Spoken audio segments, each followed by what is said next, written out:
আমার বন্ধুগণ, আমার ভাইরা, মেয়েটার নাম শান্তি, ছেলেটার নাম ইসলাম। মেয়েটার নাম শান্তি, ছেলেটার নাম ইসলাম। ইসলামের বাবা ভ্যান চালক, আর শান্তির বাবা এলাকার স্বর্ণ ব্যবসায়ী, বিশাল ধনী মানুষ, 10 তলা বিল্ডিং এর মালিক। ইসলাম আর শান্তি হঠাৎ করে এলাকার থেকে হারিয়ে গেল। ইসলামের বাবা সকালবেলায় মোড়ের উপরে গিয়ে বলে, আমার ইসলাম নাই।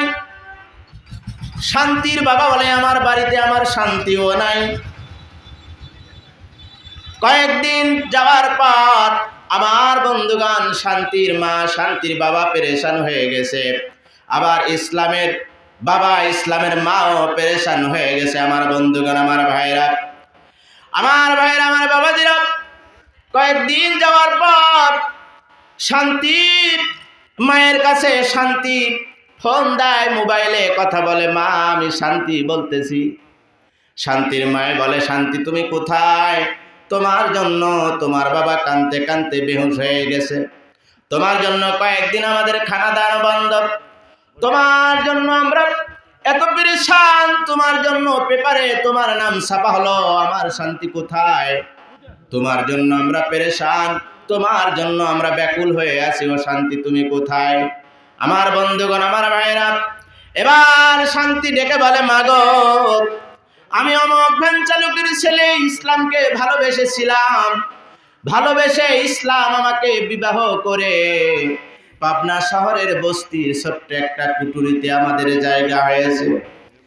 এই ছোট্ট একটা কুটুরির মধ্যে আমরা বাসা ভাড়া থাকি। শান্তির মা বারবার ডেকে ডেকে বলতেছেন, ও শান্তি তুমি তাড়াতাড়ি আমাদের বাড়ি, তোমার বাড়িতে চলে আসো। তুমি তো 10 তলা বিল্ডিং এর মালিকের সন্তান। তোমার বাবা স্বর্ণ ব্যবসায়ী, তোমার বাবার টাকার অভাব নাই, সম্পদের অভাব নাই। তুমি কেন ওই বস্তির কুটুরির মধ্যে থাকবা? আমার বন্ধুগণ, এবার শান্তির বাবাই ফোন দেয়, শান্তি তুমি কোথায়? বলে, আমি পাবনা শহরের ওই বস্তির মধ্যে থাকি, ইসলাম আমার সঙ্গী। বলে, তোর কি ভয় নাই? তোর কি লাজ নাই? তোর কি শরম নাই? একজন কোটিপতির মেয়ে হয়ে কেমনে একজন ভ্যান চালকের ছেলের সঙ্গে গিয়ে উঠলি ওই কুটুরির মধ্যে? আমার বন্ধুগণ, এবার ইসলামের স্ত্রী শান্তি, তাই তো বিবাহ হয়ে গেছে। এখন কি আর ধনীর মেয়ে আছে? এখন কার স্ত্রী হয়েছে? ইসলামের স্ত্রী।